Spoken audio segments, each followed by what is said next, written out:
Is there anybody's dog that is fighting through the highest level of their equipment? Nobody knows. Yours. What are you using? Oh, shocker. Yeah. She sold you out, bro. You see, she's going. Because we've all seen it. It's crazy, bro. Like, so maybe your dog's not doing it now. You may come across another team that is. This is a Sport Dog 1825X.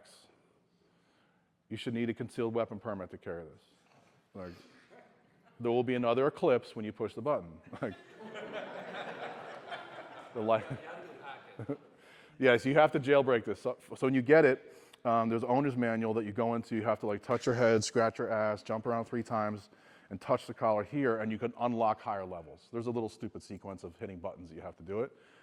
This, in my opinion, is the hottest in the market, right? So I talked about a little bit what I do is kind of the butcher shop. I come in contact with folks that the dog needs to out today. Like, for whatever reason, today's the day it's got to happen. Safety issues or failing cert or getting sued, whatever the deal is. This is a very strong device, and I've also rigged it with E-Collar Technologies comfort wings, again, to make contact with that fur. The cool thing about this, it also has rising stem, right? So I think simply because the words, what's your out word? So what? Poost. Oh, so that's a country check. Poost. Poost. Townie check. Gotcha. You may want to consider changing the word, which the quick fix is going to be very fucking unfair to the dog. You would tell him out or los. He's going to be like, because poost, remember, with dog trail has been classically conditioned to mean bite harder. You're not unfucking that. I can make it happen, but I'd rather you inject a new word and make it happen, right? So we're going to say out. He's going to be like, fuck off. Within 1.5 to 2 seconds, whaka, I'm going to find that level that makes it happen, right? And he goes in to get dirty to rebite. Lightning will strike, and nobody will say shit.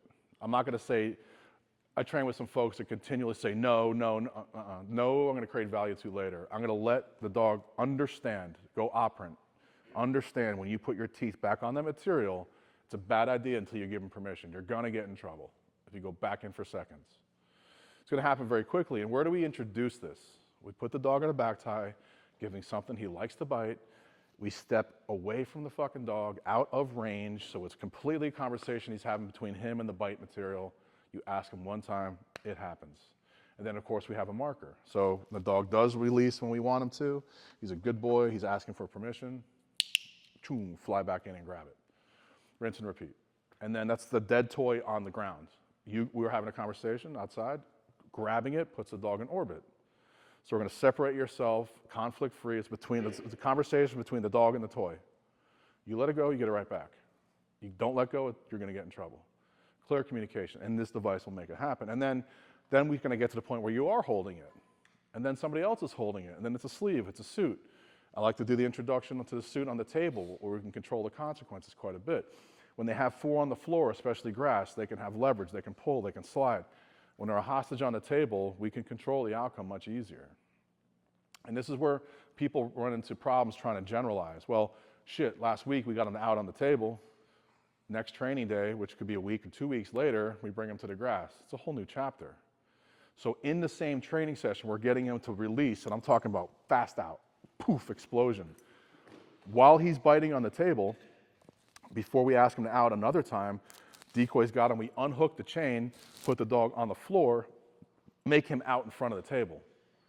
2 feet away, 5 feet, 10, we'll go out the door, we'll go into the grass in the same training session so the dog can generalize and understand that outing occurs everywhere. But this is a tool to go to, in my opinion.